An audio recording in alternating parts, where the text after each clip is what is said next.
நான் தமிழ் ஸ்கூலில் 2வது கிரேட் படிக்கிறேன். நான் உங்களுக்கு எல்லாருக்கும் ஒரு குட்டி ஸ்டோரி பற்றி சொல்லிட்டு ஓடி போகிறேன்.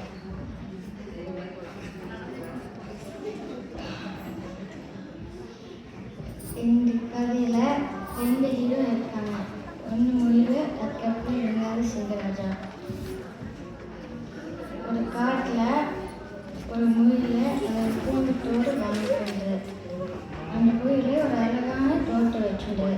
அந்த தோட்டத்தில் நிறைய பயிர்களும் தானியங்களும் வச்சுருந்தது. ஒரு நாள் அது எல்லா பயிர்களும் தானியங்களும் அறுவடை செஞ்சுக்கிட்டு மூட்டையில் கட்டிக்கிட்டு அது வண்டியில் வச்சுட்டு சண்டையை கெட்டு போச்சு.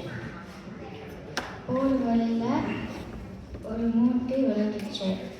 அந்த முயலுக்கு ரொம்ப வெயிட்டானதுனால அதுக்கு எட்டை போடல. அதுக்கு என்ன பண்ணதே தெரில. அங்கே இங்கே பார்த்தா யாருமே இல்லை.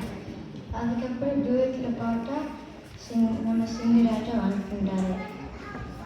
நம்ம சிங்கராஜாவுக்கு ஒரு வணக்கம் கொடுத்துட்டு அதுக்கு எப்படி உதவி கேட்கறதே தெரில. அதுக்கப்புறம் நம்ம சிங்கராஜா கேட்காம அந்த மூட்டையை எடுத்து வண்டியில் வச்சிச்சு. சிங்கராஜா உங்களுக்கு எப்படி நன்றி சொல்றதே தெரியல அப்படி சொல்லிச்சு போயில. அதுக்கப்புறம் சிங்கராஜா சொல்லிச்சு, தம்பி எனக்கு நன்றி சொல்ல வேணாம், இது மாதிரியே யாருக்கு உதவி செய், அதே போதும். இன்னைக்கு அது ஒரு பேர் உதவி செய்வோம், நன்றி கூறுவோம். நன்றி, வணக்கம்.